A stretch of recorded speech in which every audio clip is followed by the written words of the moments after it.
ಮಲ್ಲಿಕಾರ್ಜುನ್ ಖರ್ಗೆ ಅವರು ಸ್ಪರ್ಧೆ ಮಾಡೋ ಇಂಗಿತವನ್ನು ವ್ಯಕ್ತಪಡಿಸಿದ್ದಾರೆ. ಏನು ಚರ್ಚೆ ಆಗ್ತಿತ್ತು ಅವ್ರು ನಿಲ್ಲಲ್ಲ ಅಂತ, ಬಟ್ ಈಗ ಅವರು ವ್ಯಕ್ತಪಡಿಸಿದ್ದಾರೆ, ಕಾರ್ಯಕರ್ತರು ಹೇಳಿದ್ರೆ ನಿಲ್ತೀನಿ ಅಂತ.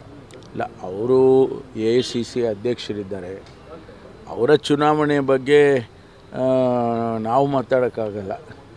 ಅವರು ಏನು ತೀರ್ಮಾನ ಮಾಡ್ತಾರೆ ಅದಕ್ಕೆ ನಾವು ಅವರ ಜೊತೆಯಲ್ಲಿ ಇರ್ತೀವಿ ಯಾವಾಗಲೂ ಕೂಡ. ಅಲ್ಲ ಸರ್, ರಾಜ್ಯದಿಂದ AICC ಅಧ್ಯಕ್ಷರು ಸ್ಪರ್ಧೆ ಮಾಡಿದರೆ ಹೆಚ್ಚಿನ ಸಂಖ್ಯೆಯಲ್ಲಿ ಸೀಟ್ ಗೆಲ್ಲಕ್ಕೆ ಅನುಕೂಲ ಆಗುತ್ತಲ್ಲ, ಕಾಂಗ್ರೆಸ್ಗೆ ಬಹುಶಃ ಆ ಕಾರಣಕ್ಕೆ ಇರ್ಬೋದೇನೋ. ಅವರು ಕಾರ್ಯಕರ್ತರು ಒಪ್ಪಿದರೆ ನಾನು ಸ್ಪರ್ಧೆ ಮಾಡ್ತೀನಿ ಅಂತ ಹೇಳಿದ್ದಾರೆ. ಅವರು ಒಂದು ವೇಳೆ ಮಾಡಿದರೆ ನಮಗೆಲ್ಲರಿಗೂ ಕೂಡ ಶಕ್ತಿ ಬರುತ್ತೆ. ಅದರಿಂದ ಅವ್ರದ್ದು ಏನು ತೀರ್ಮಾನ ಮಾಡ್ತಾರೆ, ಅವರು ಅಧ್ಯಕ್ಷರಿರೋದ್ರಿಂದ ಅವರೇ ಅಂತಿಮ ತೀರ್ಮಾನ ಮಾಡಬೇಕು.